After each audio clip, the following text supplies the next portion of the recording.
मंडळी, आज आपण जाणार आहोत मराठेशाही दरबार या रेस्टॉरंटमध्ये, जे आहे गंगापूर रोडवरील KBT सर्कलच्या जवळ। त्या व्हिडिओमध्ये हे हॉटेल कसं आहे आणि याचा फूडचा रिव्ह्यू याच्यामध्ये तुम्हाला दाखवणार आहे। तर हे आहे या हॉटेलचं एंट्रन्सच्या जवळच तुम्हाला लाईव्ह फूड काउंटर दिसणार आहे की तुमची रेसिपी कशी तयार होतीये हे इथे तुम्हाला बघू शकता तुम्ही। किचन एकदम क्लीन आहे। रेस्टॉरंटमध्ये एंट्री केल्यानंतर तुम्हाला ह्या पद्धतीचं सिटिंग अरेंजमेंट दिसतं। तर ह्या सिटिंग अरेंजमेंटमध्ये जास्त करून जे यंगस्टर्स आहेत त्यांच्यासाठी ही सिटिंग अरेंजमेंट केलेली आहे। तसेच पेपरमध्ये मराठेशाही दरबार या रेस्टॉरंटबद्दल लोकांनी दिलेला अभिप्राय वाचण्यासाठी ठेवलेला आहे। या ठिकाणाहून पुढे गेल्यानंतर फॅमिलीसाठी जेवणाची व्यवस्था केलेली आहे। आता हे आहे या हॉटेलचं इंटेरियर जे मी तुम्हाला दाखवलेलं आहे। तर ह्या हॉटेलचं जे इंटेरियर आहे ते खूपच सुंदर असं आहे।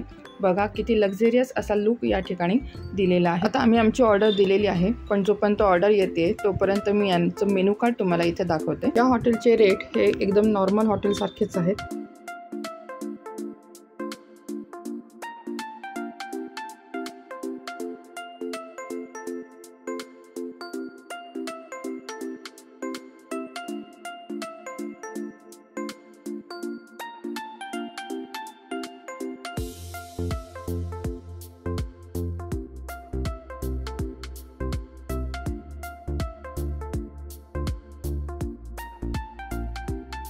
नागली फ्राय पापड मागवलेला आहे। पापडची साईज जरा मोठी आहे।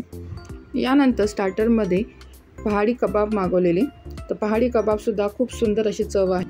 चिकनसुद्धा व्यवस्थित शिजलेलं आहे आणि खूप मस्त असं फ्लेवरफुल आहे। यानंतरच्या स्टार्टरमध्ये आम्ही चिकन लसूणी कबाब घेतलेला आहे।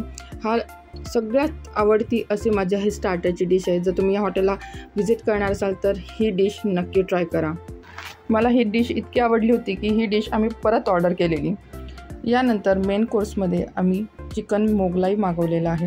या मोगलाईमध्ये एक पूर्ण तंदुरीचा जो चिकन आहे तो थिक ग्रेव्हीमध्ये त्यांनी फ्राय केलेला आहे आणि त्याचबरोबर जी साईडला तुम्ही बघत असाल तर जिरा राईसचे पूर्ण अशी डेकोरेशन केलेलं आहे। तर एकाच डिशमध्ये तुमचं राईस पण मिळणार आणि त्याचबरोबर चिकन तंदुरी आणि ग्रेव्हीसोबत तुम्ही रोटीसुद्धा एन्जॉय करू शकता। आता रेस्टॉरंटच्या फूडबद्दल सांगेन तर रेस्टॉरंटचं फूड जे आहे ते खूपच सुंदर आहे आणि स्टाफ जो आहे तो पोलाईट आहे। सर्विस थोडीशी स्लो वाटली मला, पण एकूणच हॉटेल खूप छान आहे। तर या हॉटेलला नक्की व्हिजिट करा। आजचा व्हिडिओ आवडला असेल तर महिमा क्रिएशन चॅनलला सबस्क्राईब करायला विसरू नका। पुन्हा भेटूया अशाच एका नाशिकमधल्या छानशा रेस्टॉरंटसह। तोपर्यंत बाय बाय।